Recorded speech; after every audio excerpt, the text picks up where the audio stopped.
अपने परिवार के लिए डिवोट कर देती हैं।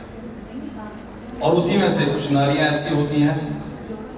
जो अपने परिवार की देखभाल करने के साथ साथ देश और समाज के लिए भी बहुत कुछ सोचती हैं और आगे बढ़कर पुरुषों के साथ कंधे से कंधा मिलाकर, कदम से कदम मिलाकर चलती हैं और समाज और देश के लिए कुछ ऐसे कार्य कर जाती हैं जो इतिहास बन जाता है। अगर हम बात करें नारी शक्ति की, तो आज़ादी से पहले और आज़ादी के बाद तक नारियों का वर्चस्व देखने को मिला है। आज़ादी से पहले भी कुछ ऐसी वीरांगनाएं हुई जैसे महारानी लक्ष्मीबाई और भी ऐसी वीरांगनाएं हुई जिन्होंने देश के लिए अपने प्राण न्यौछावर कर दिए। और आज़ादी के बाद भी ऐसी नारियां हुई जिन्होंने देश की बागडोर संभाली और देश को एक कदम आगे बढ़ाने में अपना महत्वपूर्ण योगदान दिया। अगर हम नारी शक्ति की बात करें तो आज देश के हर क्षेत्र में नारियों का महत्वपूर्ण योगदान देखने को मिलता है, चाहे वो कोई भी क्षेत्र हो। और मैं ALS फाउंडेशन के इस कदम का बहुत सराहना करना चाहता हूं कि उन्होंने इस तरह के प्रोग्राम को ऑर्गेनाइज किया और ऐसी नारियों को वो आज सम्मानित कर रहे हैं जिन्होंने समाज और देश के लिए कुछ अच्छे कार्य किए हैं। ऐसी ही एक नारी हमारी कंपनी में भी है। हमारी कंपनी का नाम पूजा मूवी क्रिएशन है और हमारी कंपनी की जो बागडोर है एक ऐसी नारी ने संभाल रखी है अपने छोटे छोटे कंधों पर, जिनकी उम्र तो बहुत कम है लेकिन उन्होंने कार्य बहुत बड़े किए अपने जीवन में। मैं बात कर रहा हूँ इस पूजा शर्मा की, क्योंकि आज नारी शक्ति का प्रोग्राम है तो मैं भी अपनी कंपनी की उस नारी के बारे में बताना चाहूँगा जिन्होंने इस कंपनी को आगे बढ़ाने के लिए बहुत महत्वपूर्ण योगदान दिया है। मिस पूजा शर्मा, जिन्होंने मीडिया से अपने करियर की शुरुआत की और मीडिया जगत में एंकर के पद पे उन्होंने कई वर्ष कार्य किया। इसके बाद उन्होंने मीडिया जगत के कई बड़े channels as a CEO, as a programming head, उन्होंने मीडिया जगत को अपनी काफ़ी सर्विसेज दी। उसके बाद उन्होंने एक कदम आगे बढ़ते हुए टीवी इंडस्ट्री के अंदर कई बड़े टीवी सीरियल्स में अपनी एक्टिंग का लोहा मनवाया। साथ ही साथ उन्होंने बहुत ही कम उम्र के अंदर 12 कंपनियां खड़ी की और ये काफ़ी काबिल तारीफ है कि जितनी उनकी उम्र है उस उम्र के लिहाज से उन्होंने देश के लिए बहुत कुछ डिवोट किया। अगर मैं बात करूं कोविड की, तो कोविड जैसी महामारी के समय पर जब हम सब लोग घरों के अंदर कैद होने को मजबूर हो गए थे,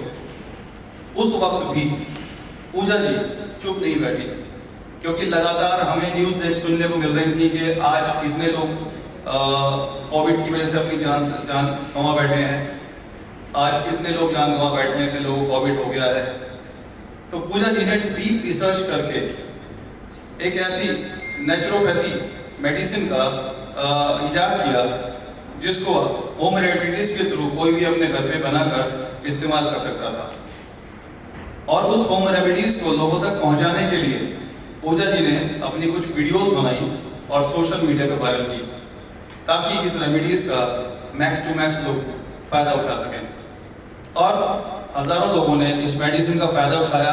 होम रेमेडीज बनाई और पूजा जी को जो फीडबैक मिले सोशल मीडिया के थ्रू, फोन कॉल्स के थ्रू, तो काफ़ी लोग जिनको कोविड हो चुका था या जिनके परिवार में जिन लोगों को कोविड था उन्हें इस मेडिसिन से काफ़ी फायदा हुआ और काफ़ी लोगों की जानें बच गई।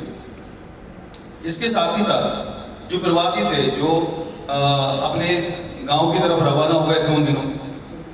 उन लोगों के लिए भी पूजा जी ने आगे बढ़ चढ़कर हिस्सा लिया और उन्हें खाने की सामग्री मुहैया कराई।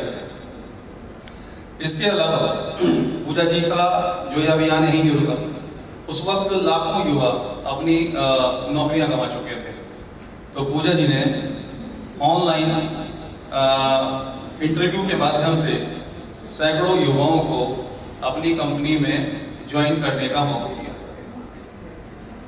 इसके साथ ही साथ जब कोविड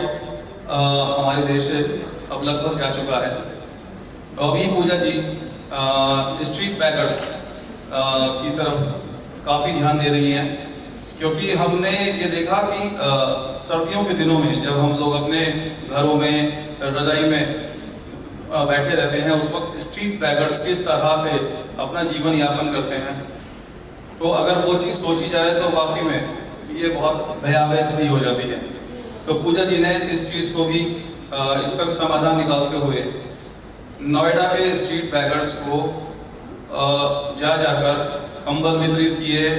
एंड इसके अलावा उनको खाने पीने की सामग्री मुहैया कराई, और ये जो उनका सफ़र है लगातार चलता चला जा रहा है। और इन्होंने अपनी मदर